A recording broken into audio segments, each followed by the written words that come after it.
Praise lord. దేవుని నామానికి మహిమ కలుగునుగాక. ఈ దినమున దేవుని వాక్యాన్ని ధ్యానిద్దాం. ఎఫెసీయులకు రాసిన పత్రిక 4వ అధ్యాయం 9-10 వాక్యాలు చదివి ధ్యానిద్దాం.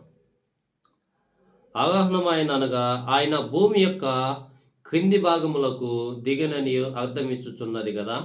దిగినవాడు తానే సమస్తమును నింపునట్లు ఆకాశ మండలములన్నిటికంటే మరీ పైకి అవగాహనమైన వాడునై ఉన్నాడు. ఆమేన్, హల్లెలూయా. ఈ వాక్యంలో మనం చూసుకున్నట్లుగైతే యేసుక్రీస్తు ప్రభువు సిలువలో చనిపోయి సమాధి చేయబడ్డాడు. అయితే మరి భూగర్భం కిందకి ఎందుకు వెళ్ళినట్లు యేసుక్రీస్తు ప్రభువు అంటే, మనం ఇక్కడ గమనించాల్సిన విషయం, ఇంతకుముందు చనిపోయిన ఆత్మలు భూగర్భం లోపల భూమి కింద అంటే పరదేశు అని అంటారనమాట, అక్కడ బద్ధకం చేయబడతాయి అన్నమాట. అయితే మరి యేసుక్రీస్తు ప్రభువు చనిపోయి ఖాళీగా ఉన్నాడా అదంటే లేడు.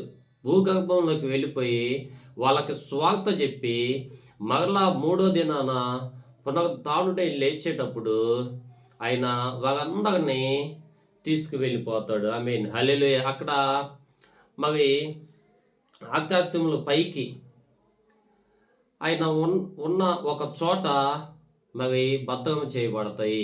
మరలా ఆ ఆత్మలు అనేది పైన బద్ధకం చేయబడతాయి. అందుకని యోనాని కూర్చున్న మరి ఒక మత్తయి సువార్తలో మరి దేవుడు పలికిస్తాడు కదా 12వ అధ్యాయంలో, యోనా 3 రాత్రి పగళ్ళు మరి చేప కడుపులో ఉన్నట్లుగా మనుష్య కుమారుడు భూగర్భంలో ఉంటాడని. ఆయన ఎప్పుడు ఖాళీగా ఉండే దేవుడు కాదు. కాబట్టి మరి పరదేశు ఇప్పుడు పైకి వెళ్ళిపోయింది. ఇదంతా యేసుక్రీస్తు ప్రభువు సిలువలో చనిపోయి సమాధి చేయబడి మరలా తిరిగి లేచి పునరుద్ధానుడైన మరి 3వ దినాన అంటే ఆదివారాన లేపటం దేవుడు తన శక్తితో మనం చూస్తాం. కాబట్టి ఇవన్నీ జరిగిపోయింది. కానీ ఇప్పుడు మనం ఏం చేస్తున్నామంటే, ఇప్పుడు గుడ్ ఫ్రైడే నిన్న అయిపోయింది, ఈరోజు శనివారం, రేపు ఆదివారం అన్నమాట. అయితే ఈ క్రమంలో మనం పాటించుకుంటూ వస్తున్నాం, జ్ఞాపకం చేసుకుంటున్నాం. మరి మనం ఏం చేయాలంటే జ్ఞాపకం చేసుకొని ఆయన శక్తిని అనుభవించే వ్యక్తులుగా ఉండాలా. ఈ స్వార్థని ఇతరులకి పంచిపెట్టే విధంగా మనం ఉండాలా. ఆమేన్, హల్లెలూయా. మన జీవితంలో దేవుని కార్యాన్ని చూడగలగాల.